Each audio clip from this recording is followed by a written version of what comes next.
भगवान के साथ वह जुड़ना चाहती है, जितने प्रेम से वह भगवान का चिंतन करती है निरंतर, उन्हीं को वह बांसुरी की धुन सुनाई देती है। ये गोपियां कोई साधारण मनुष्य नहीं है, बड़ी अद्भुत लीला है।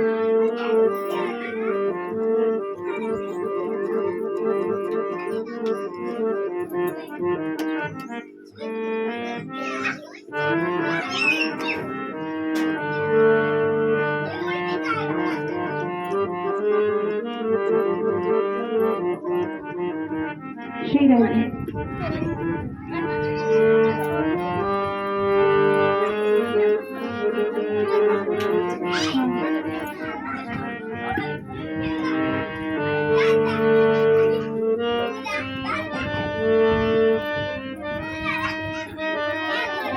ग्रह का जो भी कार्य कर रही होती है गोपियां, कोई दही मथ रही है, कोई श्रृंगार कर रही है, कोई अपने पति को खाना खिला रही है, कोई अपने लाला को सुला रही है। जैसे ही बंसी की धुन सुनती है, अपने जितने भी काम है सब वही छोड़ के भागते हुए कान्हा के पास आने लगती हैं। भूल जाती हैं कि मैं कहाँ हूँ, क्यों हूँ, क्या कर रही हूँ। भागते हुए प्रेम में कान्हा बुला रहा है।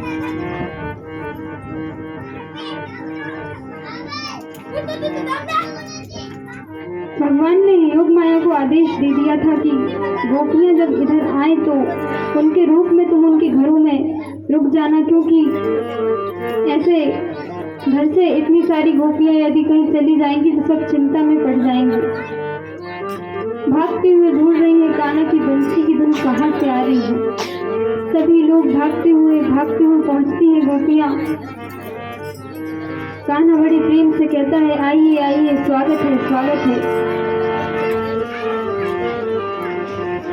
परंतु कान्हा गोपियों के मनोभाव को जानना चाहता है कि क्या उनमें इतना सामर्थ्य है कि वे इस रास में सम्मिलित हो सकें। स्वागत जैसे ही करते हैं तो गोपियां बड़ी प्रसन्न हो जाती हैं, परंतु अगले ही क्षण प्रश्न पूछ लेते हैं कि बताइए यहाँ कैसे आना हुआ। श्रीधर्म का पाठ वे उनको बताते हैं कि इतनी रात्रि में यदि आप यहाँ ऐसे आएंगी भागते हुए तो लोग इसका गलत अर्थ निकालेंगे। आप लोग वापस चले जाइए। आप लोग अपने घर में जो काम कर रहे थे वह आपने छोड़ दिया, ये सही नहीं है। उन कामों को पूर्ण कीजिए, वह आपकी जिम्मेदारी है, आपका धर्म है। जब कान्हा ऐसी नीतियों की बात बताने लगते हैं तो पहले तो गोपियां बोलती हैं, ठीक है भाई, एक बार इनको बोल लेने देते हैं, फिर हम हमारी बात रखेंगे। जब कान्हा सारी नीतियां सुना देते हैं तो गोपियां बोलती हैं कि हो गया आपका। हे माधव, हम यहाँ से चली जाएंगी। बड़ी चिंता में आ जाती हैं। कहते हैं कि हम यहाँ से चले तो जाएंगे, परंतु एक वचन दीजिए कि एक बार हमसे ये कह दीजिए कि हम जो है वे आपकी ही हैं, आपके ही चरणों में हमेशा रहना चाहती हैं। हमें किसी बदनामी का कोई डर नहीं है, हमें किसी से कोई मतलब नहीं है। एक गोपी कहने लगती है, एक बात बताइए लाला, हे कृष्ण, मान लीजिए यदि मेरे पति व्यापार के लिए बाहर जाते हैं, मैं उनकी बड़ी सेवा करती हूँ, परंतु जब बाहर जाने लगते हैं तो एक पुतला खुद का दे देते हैं, कहते हैं इसकी पूजा सेवा करना। कई वर्षों तक मैं उस पुतले की, उस मूर्ति की सेवा करती हूँ, कभी गेट तक नहीं खोलती कि मैं कहीं बाहर जाऊं। परंतु कई वर्षों बाद जब मेरे असली पति मेरे गेट पर आते हैं, खटखटाने लगते हैं, तो आप ही बताइए मैं क्या करूं। क्या मैं बस उस मूर्ति की पूजा करती रहूं या उस पति के लिए गेट खोलूं, किवाड़ खोलूं। तो कान्हा कहते हैं कि बड़ी आसान सी बात है। जब असली जो पति है वह आ चुका है किवाड़ पर, तो किसी मूर्ति की पूजा करने के लिए क्या जरूरत। जब कोई जीवित व्यक्ति जो तुम्हारा असली पति है वह किवाड़ पर खड़ा है। तो गोपियाँ कहती हैं कि हमें हमारी जो सवाल है उसका जवाब मिल गया है। जब हमारा असली पति परमात्मा सामने खड़ा है तो हम उन किन व्यक्तियों के पास जाकर कौन से स्वधर्म का पालन करें। इस धर्म से भी बड़ा है ये परम धन यानी परमात्मा के लिए जो धर्म किया जाता है। गोपियों की बातों से कान्हा समझ जाते हैं कि जो गोपियां हैं उनको इस प्रेम के विषय के बारे में सब समझ आ गया है। बड़ी सुंदर लीलाएं होती हैं। गोपियां कान्हा की तरह बन के कान्हा के लीलाओं का नाटक करती हैं। आपस में कोई गोवर्धन उठाने की लीला का नाटक करती हैं। कान्हा के साथ उनकी बांसुरी की धुन सुनती हैं। यमुना के तट पर जल पिलाती हैं। बड़ी मधुर लीला करती हैं। लीला करते करते कान्हा सोचने लगते हैं कि कहीं इन लोगों के मन में मेरे प्रति मान ना आ जाए कि कान्हा हमारे साथ है, कान्हा हमारे गुणों पर रीझ गया। कान्हा वहां से तुरंत अंतर्धान हो जाते हैं और कहीं दूर छुप जाते हैं। जब छुप जाते हैं तो गोपियां बड़ी व्याकुल हो जाती हैं, जगह जगह ढूंढ रही हैं, अपनी सारी सुध-बुध खो बैठती हैं। रास्ते में जो भी पेड़ मिलता है पेड़ से पूछती है, अरे तूने कान्हा को देखा क्या? मयूर नाच रहे होते हैं, मयूरों से पूछती है, तूने कान्हा को देखा क्या? तुलसी से पूछती है। एक गोपी कहती है, ये तुलसी क्यों बताएगी, ये तो हमारी सौतन हुई। तुलसी जी जो है वह पत्नी स्वरूप में श्रीहरि की पत्नी है। तो गोपियां कहती हैं, ये क्यों बताएगी? अरे जिस मोर का पंख कान्हा के मुकुट में लगा हुआ वह हमें क्यों बताएगा कि कान्हा कहाँ है? बहुत जब आंखों से अश्रुधारा बहने लगती है, जब इस सीमा तक व्याकुलता उनको होने लगती है, तो कान्हा समझ जाते हैं कि इन आंसुओं के साथ भगवान का जो प्रेम है वह झलक रहा है। इन आंसुओं के साथ जो अभिमान है गोपियों का वह बह चुका है। भगवान गोपियों के सामने प्रत्यक्ष आ जाते हैं। गोपियां पूछने लगती हैं कि कहाँ चले गए थे माधव, ऐसे बिना बताए ना जाया करो। शरद पूर्णिमा की रात को महारास होता है और गोपियों के साथ भगवान रास करते हैं। जितनी गोपियां होती हैं उतना ही अपना रूप धारण करके प्रत्येक गोपी के साथ अपने प्रत्येक रूप में भगवान प्रत्यक्ष होते हैं। बड़ी अद्भुत लीला होती है।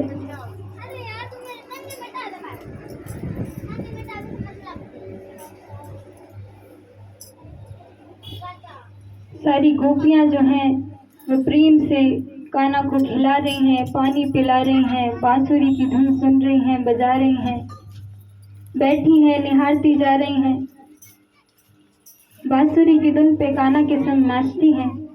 आइए हम सब भी मिलकर उसी रात का आनंद लेते हैं।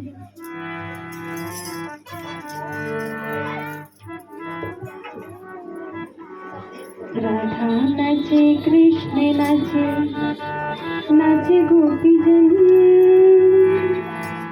अरे मन मेरा बन गयो सखी रे पावन वृंदावन। नाचे कृष्ण नाचे, नाचे गोपी जन, मन मेरा बन गयो सखी रे पावन वृंदावन। राधा कृष्ण नाचे गाने गोपी जन, मन मेरो बन गयो सखी पावन वृंदावन। नाचे कृष्ण नाचे, नाचे गोपी जन, मन मेरा बन गयो सखी पावन वृंदावन। राधा कृष्ण नाचे गाने गोपी जन, मन मेरो बन गयो सखी पावन वृंदावन।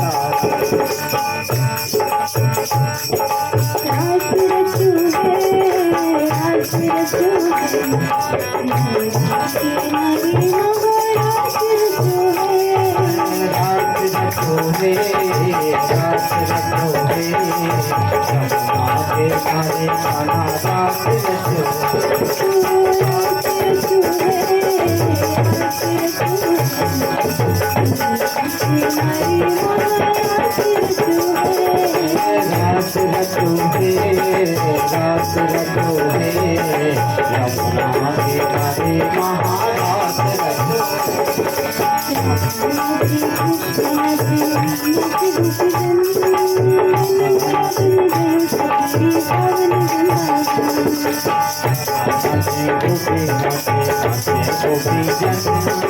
मन में गयो सखी पावन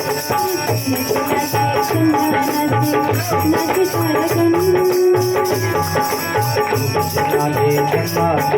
नाचे तारा मन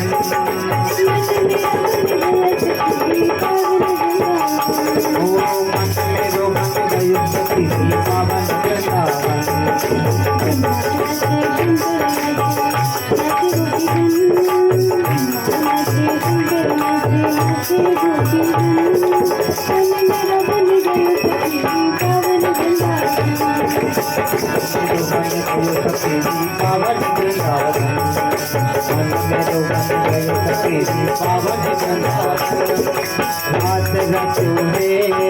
रात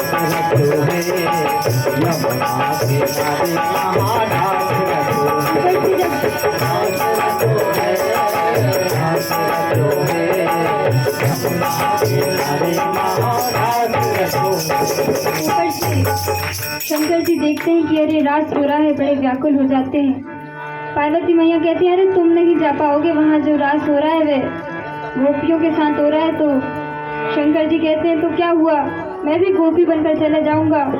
तो क्या कहते हैं, डम डम डमरू बाजे कान्हा की मुरली से, डम डमरू बाजे कान्हा की मुरली से, जग सारा नाचे रे, जग सारा नाचे डम डमरू बाजे कान्हा की मुरली से, बाजे कान्हा की मुरली से जग सारा नाचे नाचे कृष्ण नाचे गोपी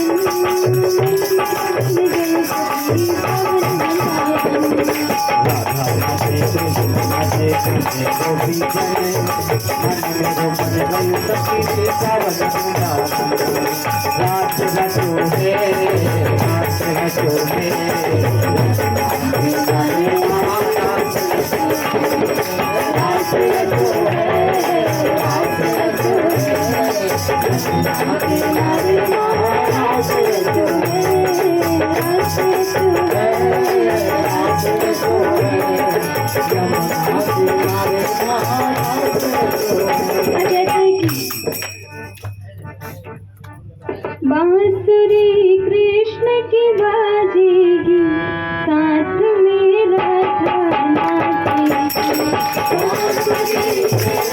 बांसुरी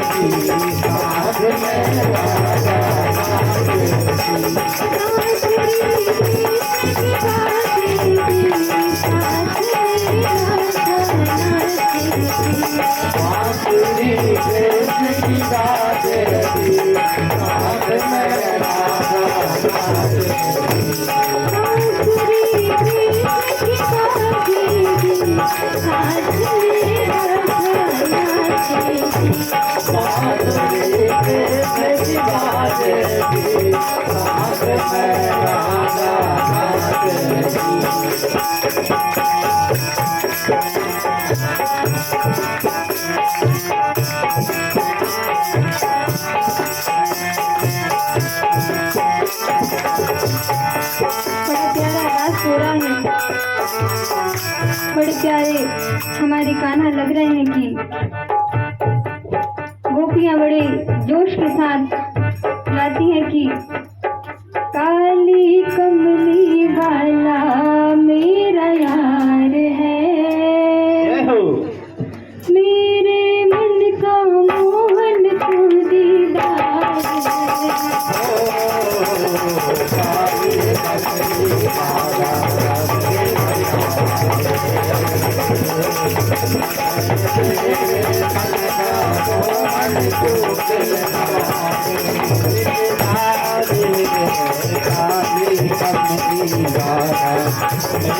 यार है यार है मेरे मन का मोहन तुझे काली कमली काला मेरा यार है यार है मेरे मन का मोहन तुझे ओ तू मेरा यार है मेरा दिलदार है ओ तू मेरा यार है मेरा दिलदार है ओ तू मेरा यार है मेरा दिलदार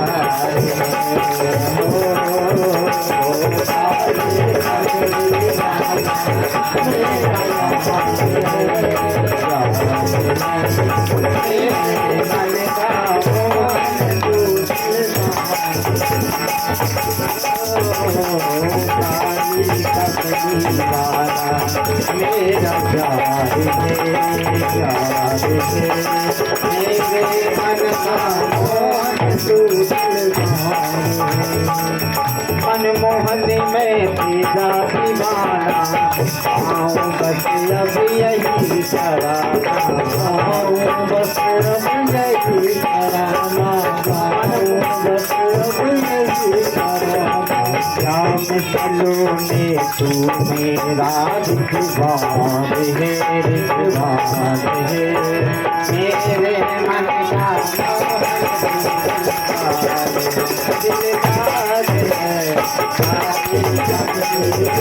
है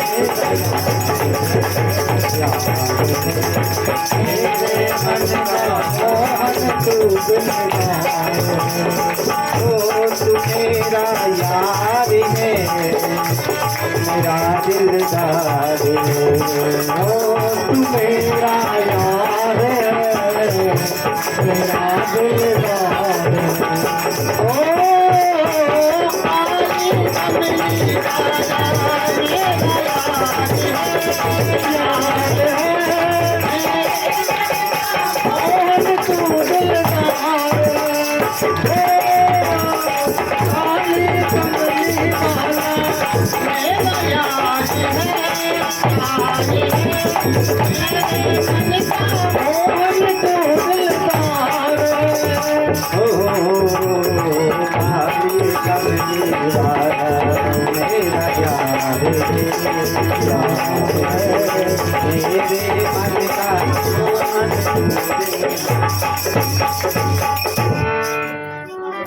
बड़ा प्यारा रास होता है।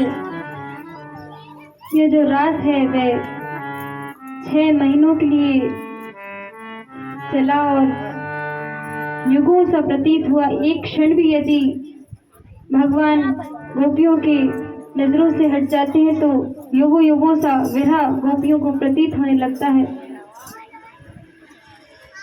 यहाँ मथुरा में नारद जी बड़े बोर हो रहे थे तो सोचते हैं कि चलो एक आध लीला और करा देते हैं। तो कंस के बाद वापस चले जाते हैं। कहते हैं कि अरे कंस, तेरा काल 10-11 वर्ष का हो जाएगा इस वर्ष, तो क्या चाह रहा है? जब तेरे बराबर अच्छा हट्टा कट्टा हो जाएगा तब लड़ेगा क्या उससे?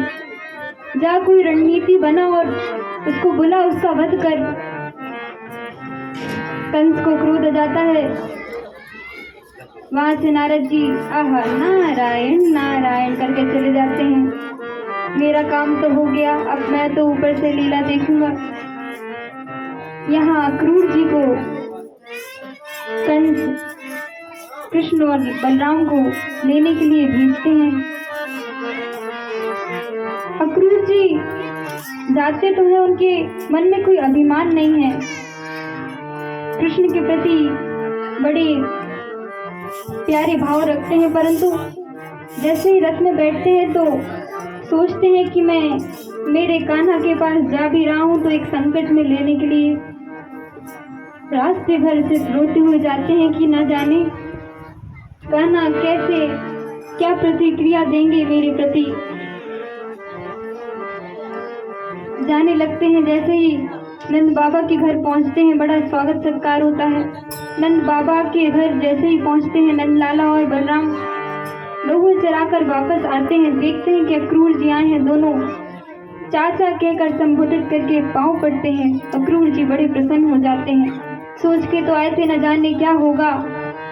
वे नंद लाला पाँव पड़ने लगते हैं, कहते हैं आइए काका बताइए कैसे आना हुआ। तो बताते हैं कि मथुरा में एक प्रतियोगिता रखी गई है, आप लोगों की बड़ी चर्चाएं सुनी है, तो कंस ने आप लोगों की कीर्ति के सुनकर आप लोगों को भी उसमें निमंत्रण दिया है। ऐसा कहते हैं कि समझ जाते हैं बलराम जी। कान्हा जी हंसने लगते हैं, कहते हैं हाँ जरूर जरूर, हम जरूर आएंगे। अब मथुरा के लिए जब प्रस्थान होने लगता है तो पूरे वृंदावन में बड़ा विरह का समय होता है। कैसे एक माँ अपने कान्हा को, जिसने आज तक छोड़ा नहीं, वह इतने दूर भेज दे। नंद बाबा सब व्याकुल होने लगते हैं। वे गोपियां कहती हैं अरे किसने इसका नाम अक्रूर रखा, ये तो क्रूर है बड़ा, हमारे कान्हा को हमसे दूर लेके जा रहा है। न जाने कान्हा वहाँ क्या करेगा, कैसा होगा। अरे बड़ी सौभाग्यशाली होंगी मथुरा की देवियां, कान्हा जैसे ही जाएगा उसके दर्शन करेंगी, कितनी सौभाग्यशाली हैं। परंतु कान्हा ऐसे जाएगा, न जाने कब आएगा।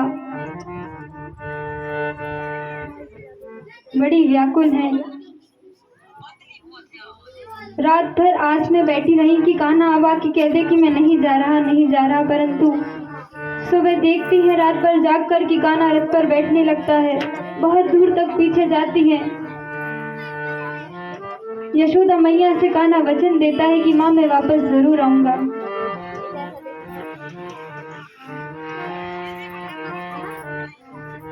गोपियों की विरह वेदना इतनी ज्यादा है कि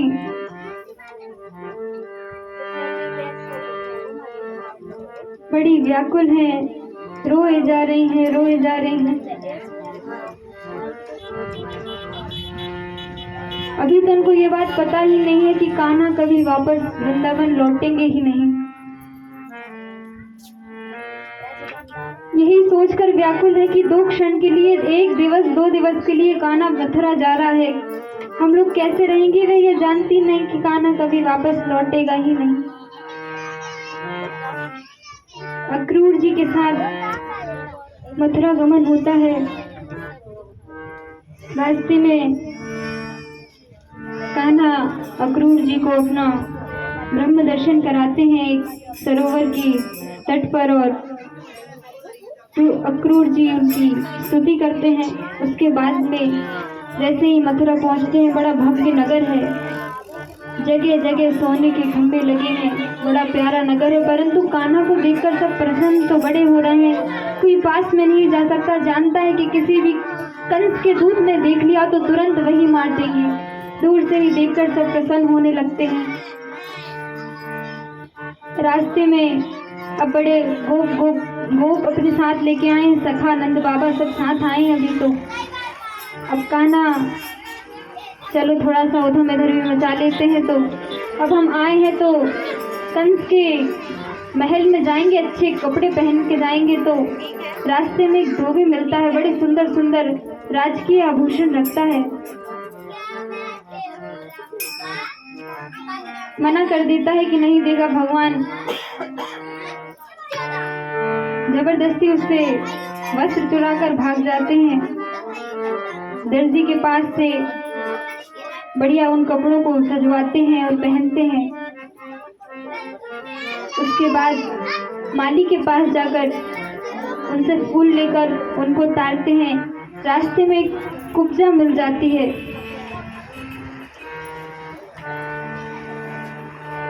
पीठ से एक कुबड़ निकली हुई है, ना चलते बन रहा है,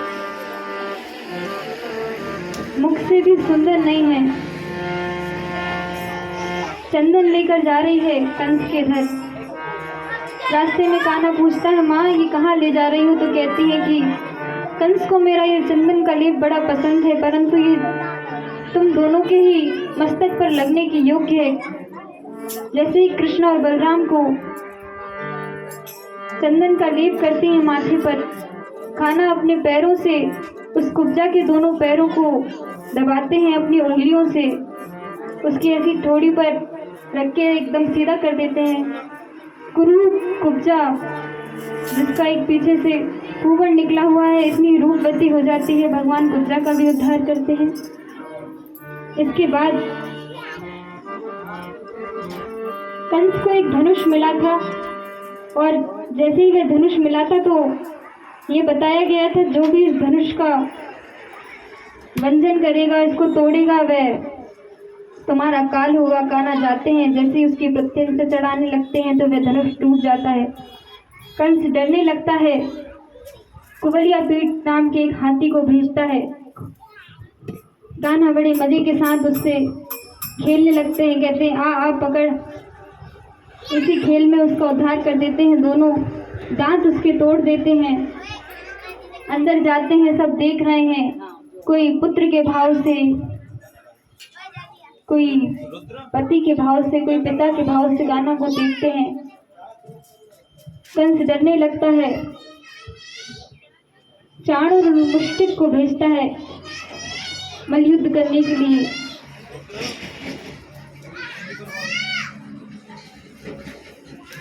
कान्हा के साथ चाणूर युद्ध करते हैं और बलराम के साथ मुष्टिक, दोनों का उद्धार होता है।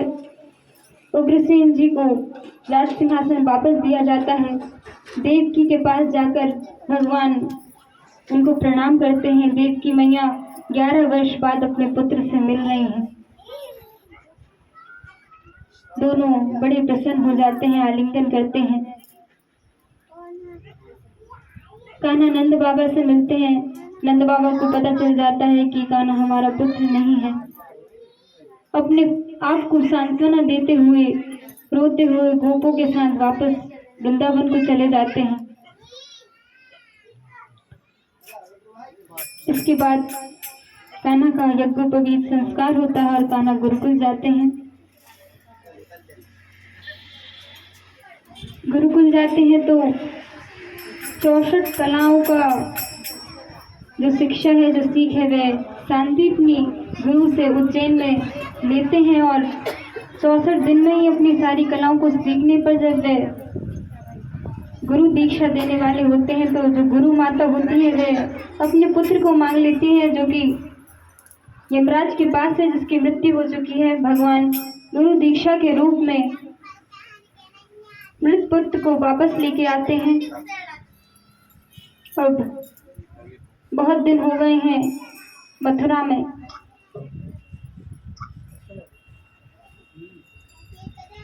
एक दिन कान्हा अपनी खिड़की से देख रहे थे, बड़ी दूर से उनको वृंदावन की बहुत याद आ रही थी। उनके एक मित्र थे बड़े प्रिय, उद्धव।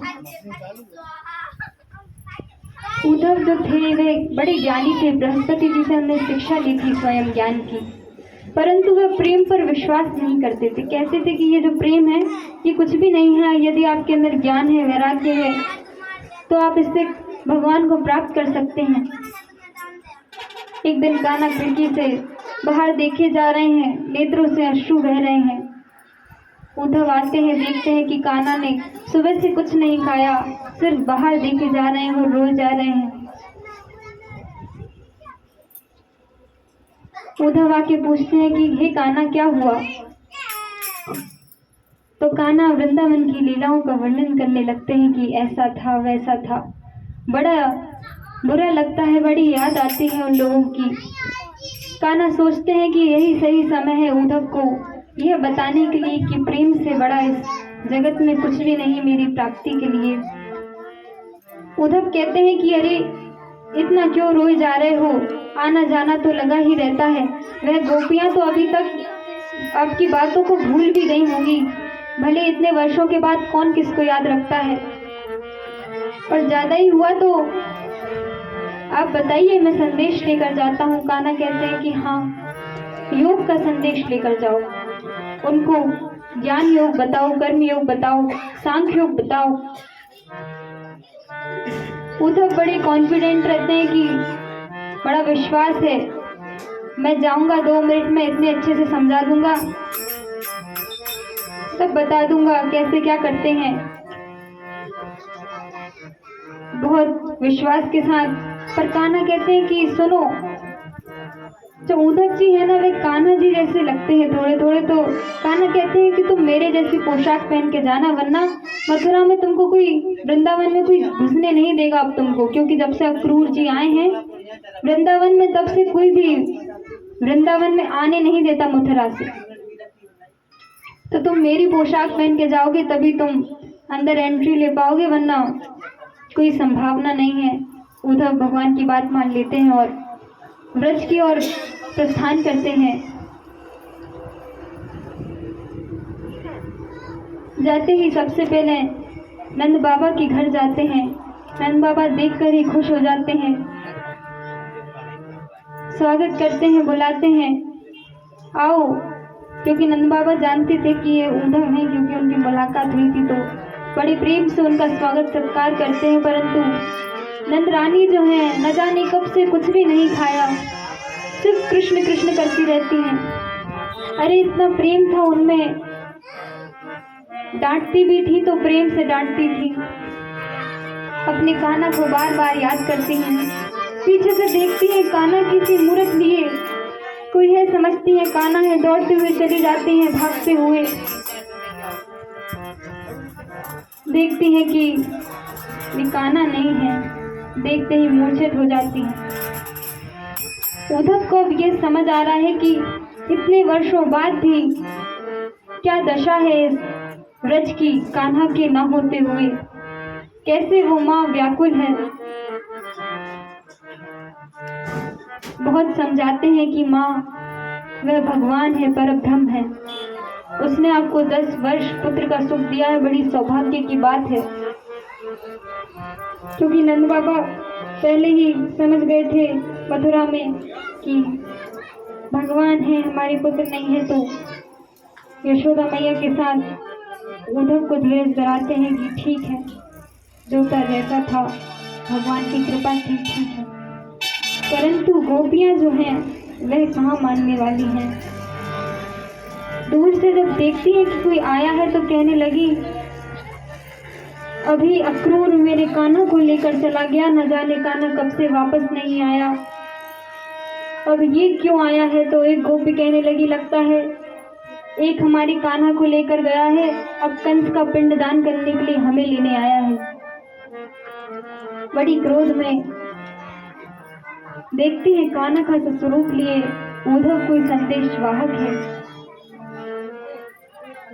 जैसे ही आते हैं सारी शिकायतें करने लगती हैं, कौन हो तुम, कहाँ से आए हो, जरूर कान्हा ने भेजा होगा तुम्हें, बड़ी नीतियां सीख गया है राजा बनके। अपनी लीलाएं बता बता कर रोने लगती हैं। अरे उद्धव क्यों आए हो भला, क्या उस कान्हा को हमारी इतने जन्मों बाद याद आ गई।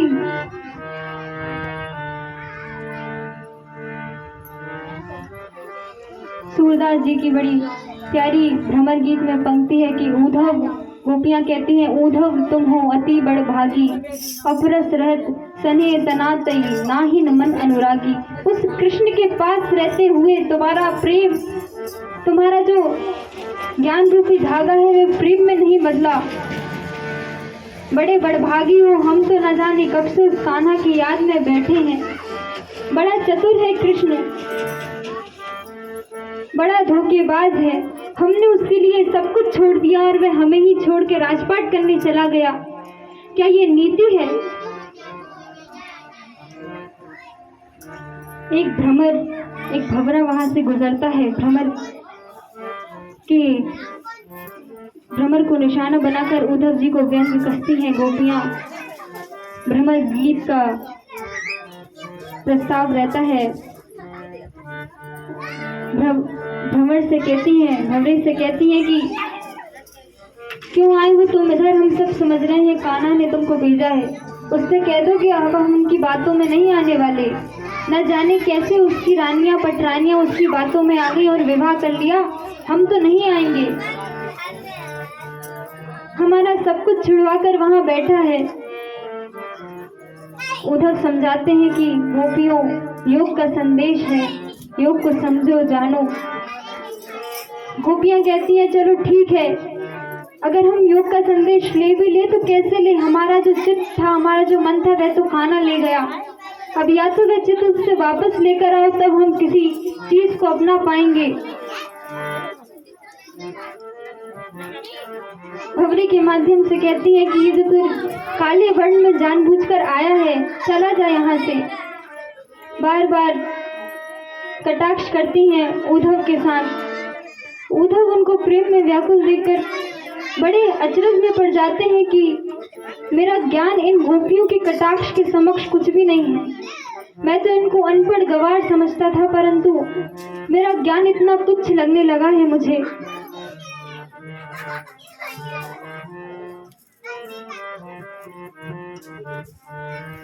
गोपियां क्या समझाती हैं उद्धव को, कहती हैं कि एक भजन के माध्यम से हम इस संवाद को पूर्ण करेंगे कि हम प्रेम दीवानी है, वो प्रेम दीवाना, हम प्रेम दीवानी है,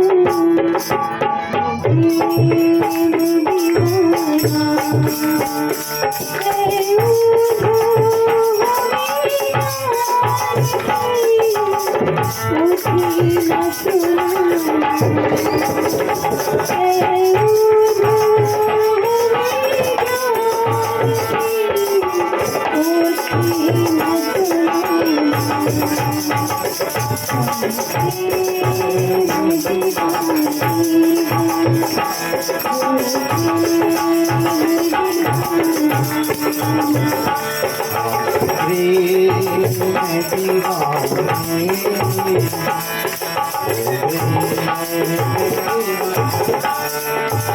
कहती है गोपियां उद्धव से कि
ज्ञान की बातें न सुनाना,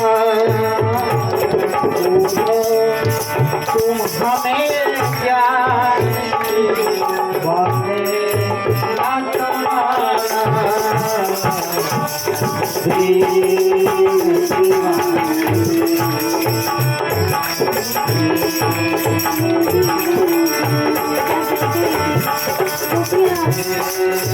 रोई जा रही हैं, आंसू बहा रही हैं। उद्धव से कहती है कि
हमेशा गोपियों के साथ रहते थे, आठों याम जिनका चिंतन निरंतन करती रहती थी गोपियाँ, न जाने कब से नहीं मिले। गोपियाँ क्या कहती हैं उधर से, एक दिन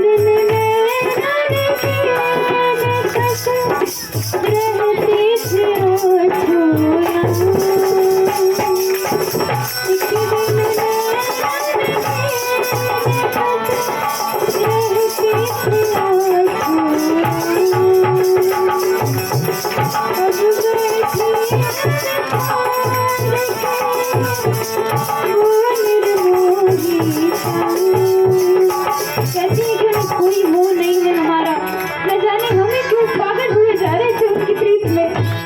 क्या कहती है कि एक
जब ऐसे गीत से गोपियाँ उद्धव को समझाती हैं तो उद्धव जो है वे बड़े मूक हो जाते हैं, समझ जाते हैं कि इनके सामने मैं नहीं जीत पाऊंगा। लगातार 6 महीनों तक वही गोपियों से प्रसंग सुनते जाते हैं कान्हा की लीलाओं का। वापस आते ही नहीं, 6 महीने बाद वापस आते हैं, कहते कान्हा उठ जाओ इस रात गद्दी से, ये किसी काम की नहीं है। अरे भूल जाओ जो भी है इस पृथ्वी का, हम देख लेंगे। वो वृंदावन जो है वो सिर्फ तुम्हारा है, वहां वापस चले जाओ। तो आगे जो है उद्धव 6 महीने बाद वापस आता है तो कान्हा समझ जाते हैं कि समझ गया है कि प्रेम जो है वह कितनी ऊंची बात है। गोपियों को समझा कर आता है कि कान्हा तुम्हारा बड़ा स्मरण करते हैं। गोपियां प्रसन्न हो जाती हैं कि चलो कम से कम याद तो है। आगे जरासंध का प्रसंग आता है। जरासंध जो है वह कंस का ससुर है, यानी उनकी पुत्रियों के साथ कंस का विवाह हुआ था। जब जाना कि मेरी पुत्रियों के जो पति है, जो कंस है, उसका वध कर दिया है किसी ने, तो युद्ध करने के लिए जाते हैं। जब युद्ध करने जाते हैं तो बहुत बड़ी सेना लेकर जाते हैं। अब कान्हा जो है उनका तो काम ही था कि पृथ्वी का भार हल्का करना है, तो बड़ी अच्छी नीति मिल गई।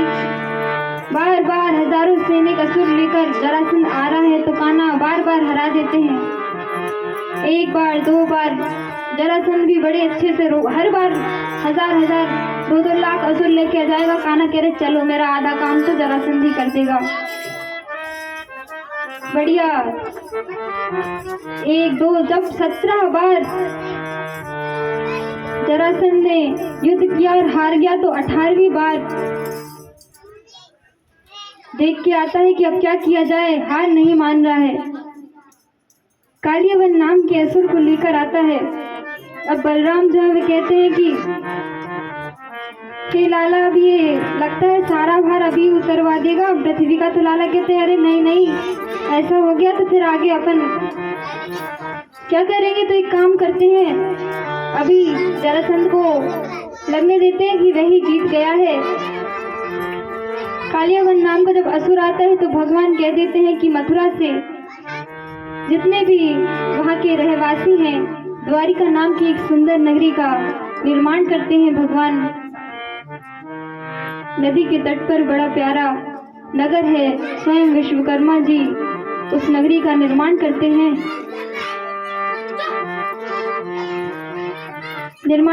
तो सब बलराम जी उनको लेकर चले जाते हैं। इतने में यहाँ जो है वह कान्हा कालियावन को उकसा रहे हैं। कालियावन कहते हैं आओ लड़ाई करो मुझसे। कान्हा कहते हैं हाँ हाँ आओ। कान्हा देखिए, जब तक व्यक्ति सोच विचार करता है तब तक ही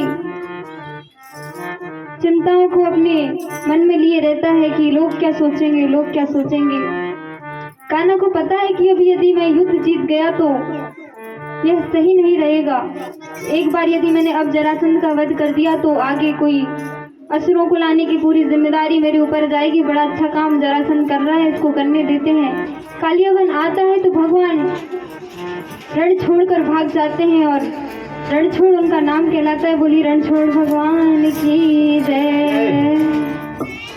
भागते हैं, पीछे कालियावन भागा जा रहा है। भगवान बड़े मजे ले रहे हैं, भाग रहे हैं। आजा पकड़, बड़े दिनों से पकड़म पकड़ाई नहीं खेली थी, बहुत दिन हो गए इस मथुरा की गद्दी पर बैठे, आजा आज तेरे साथ खेल ही लूं। कालियावन बड़े क्रोध में है, भागे जा रहा है पीछे पीछे। कान्हा कह रहे आप पकड़, बार बार और उकसाए जा रहा है। एक गुफा थी, गुफा के अंदर कान्हा चले जाते हैं। गुफा में एक ऋषि सो रहे थे, लेटे थे, मुचकंद उनका नाम था। ऊपर से एक कपड़ा उड़े थे। कान्हा उस गुफा के अंदर तो चले जाते हैं पर बहुत दूर जाके अंधेरे में खड़े हो जाते हैं। कालियावन को लगता है कि कान्हा यहाँ आके सो गया है जानबूझकर, अब कोई नए मजे ले रहा है। जैसे ही वह कपड़ा और जो चादर है वह उठाते हैं, ऋषि के ऊपर से ऋषि की आंखों से अग्नि का तेज निकलता है और कालियावन वही भस्म हो जाता है। भगवान ऐसे कालियावन का उद्धार करते हैं। परीक्षित सुखदेव जी से पूछते हैं कि ये मुचकंद कौन थे, तो बताते हैं कि इंद्र की जब स्वर्गलोक में लड़ाई चल रही थी तो नीचे से एक ऋषि को वे लेके गए युद्ध के लिए। जब ऊपर गए तो 1 वर्ष युद्ध किया। जब बोला कि अब मुझे वापस मेरे घर जाना है तो इंद्रदेव बताते हैं कि यहाँ का जो 1 वर्ष था वह 1000 वर्ष हो गया पृथ्वी का, यानी अब कुछ भी नहीं बचा है वहाँ आपका। आप कुछ वरदान मांग लीजिए। तो मुचकंद वरदान मांगते हैं कि अब मैं सिर्फ आराम करना चाहता हूँ, मुझे कोई उठाए ना, यदि कोई मुझे नींद से उठा देगा तो वह मेरी आंखों की ज्योति से भस्म हो जाएगा। मुचकंद की ऐसी कथा आती है। इसके बाद अब विदर्भ देश की एक बड़ी प्यारी राजकुमारी है, रुक्मणी उनका नाम है।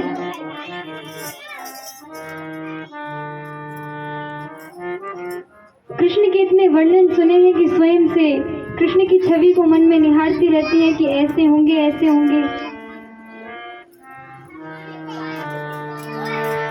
उनका एक भाई था रुक्मी, वह भाई कृष्ण से बड़ा चिढ़ता था क्योंकि जरासंध के साथ उसकी संधि थी। तो वह रुक्मणी जी जानती थी कि मेरा विवाह मेरा भाई कान्हा से नहीं कराएगा, तो कान्हा को एक ब्राह्मण के हाथों पत्र भेजती हैं। यह रुक्मणी जी का विवाह शिशुपाल के साथ तय कर देता है। अब रुक्मणी जी बड़ी जल्दी से ब्राह्मण देव से कहती हैं कि आप इस पत्र को कान्हा को देकर सुना दीजिए। यहाँ कान्हा द्वारिका में है। ब्राह्मण जी जाते हैं, बोलते हैं कि विदर्भ देश की राजकुमारी से आपके लिए पत्र आया है। पत्र में राजकुमारी रुक्मणी भगवान की बड़ी सुंदर स्तुति करती हैं। स्तुति करने के बाद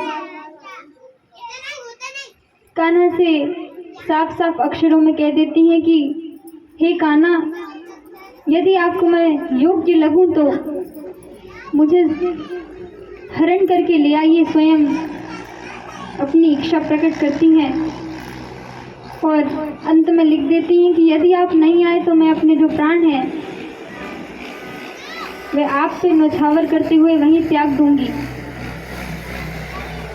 कान्हा भी तैयार हो गए। ब्राह्मण देव से कहते हैं चलो। अब क्योंकि जानते थे कि विवाह करने जा रहे हैं तो बड़ा अच्छा श्रृंगार करते हैं कन्हैया। ब्रह्मदेव आए हैं नीचे श्रृंगार करने, इतने प्यारे लग रहे हैं लाला, इतना प्यारा श्रृंगार किया है कि ब्रह्मदेव श्रृंगार करके खुद ही मूर्छित हो गए देख कर। इतने प्यारे हमारे लाला लग रहे हैं। इधर रुक्मणी जी ने पत्र में लिख दिया था कि मेरा इस दिन विवाह है और मैं कुल देवी की पूजा करने मंदिर जाऊंगी। आप तब कुछ कर पाए तो मुझे लेने अवश्य आइएगा। विवाह का दिन आ जाता है, ब्राह्मण की कोई खबर नहीं होती, सोचने लगती है कि क्या करूं। इधर रुक्मी आदेश देते हैं कि कुल देवी का पूजन करने के लिए तुमको निकलना है। रुक्मणी जी डरने लगती है कि अब क्या होगा, मैं शिशुपाल से वध नहीं करूंगी, विवाह नहीं करूंगी।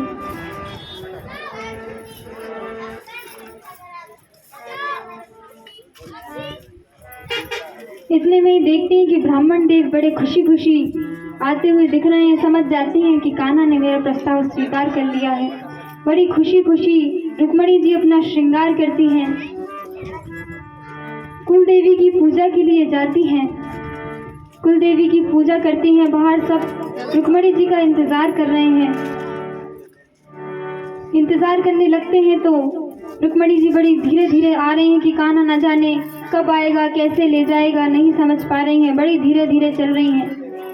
इधर कान्हा लुक छिप कर बड़े सौंदर्य के साथ देखते हैं कि रास्ते में जो भी देख रहा है बिल्कुल मंत्र मुक्त हुए जा रहा है।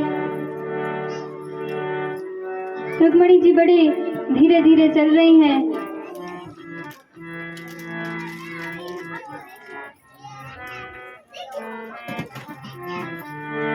समझ नहीं पा रहे हैं कि क्या होगा, कैसे होगा। इधर से कान्हा बड़ी प्लानिंग में, आहा चलो इतना सुंदर लग रहा हूँ आज तो। जाते ही जैसे ही देखते हैं कि रुक्मणी जी जो हैं वे मंदिर से बाहर आती हैं, तुरंत रुक्मणी जी का हाथ पकड़ लेते हैं और भगा के ले जाते हैं। बोली श्री कृष्ण कन्हैया लाल की जय। रथ पर बिठाते हैं कान्हा और बड़ी सुंदर झांकी है। देखिए दो पक्ष होते हैं, सुंदर तो आप सभी लग रहे हैं, बड़े प्यारे प्यारे वस्त्रों में आज आप लोग आए हैं, परंतु अब पक्ष का अपन यही निर्धारित कर लेते हैं। अच्छा, जो कान्हा के पक्ष से हो वो पहले हाथ उठाए जरा। कौन कौन कान्हा के पक्ष से विवाह में आया है? भाई संगीत तो कान्हा के पक्ष से ही मिलने वाला है पूर्ण रूप से। अब रुक्मणी जी के लिए भी तो हाथ उठाने पड़ेंगे भाई। लो बड़ा अजब विवाह है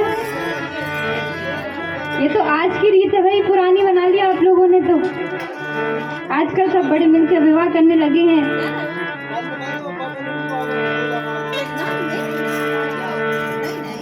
बड़ी सुंदर हमारी रुक्मणी जी लग रही हैं, बड़े सुंदर हमारे कान्हा लग रहे हैं। आइए हम उन दोनों का स्वागत करते हैं। और दूल्हा बने राज, दूल्हा बने नंदलाल, रुक्मणी बनी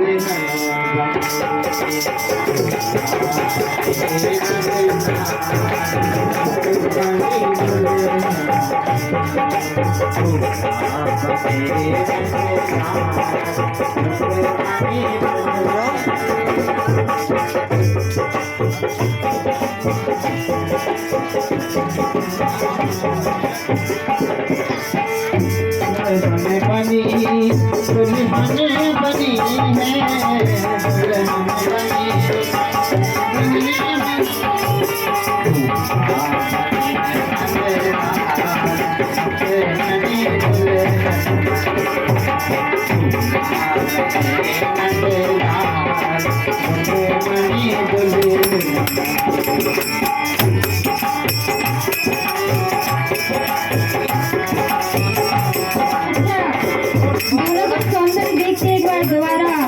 पूछना चाहूंगी कि रुक्मणी जी के पक्ष से कौन कौन है, जरा हाथ उठाकर बताइए।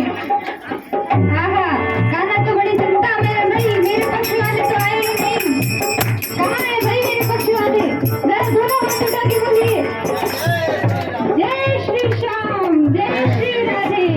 बैठ में काट काम पड़ा। रुक्मणी पहनी है कटरंगी साड़ी, रुक्मणी पहनी है कटरंगी साड़ी, रुक्मणी पहनी है कटरंगी साड़ी।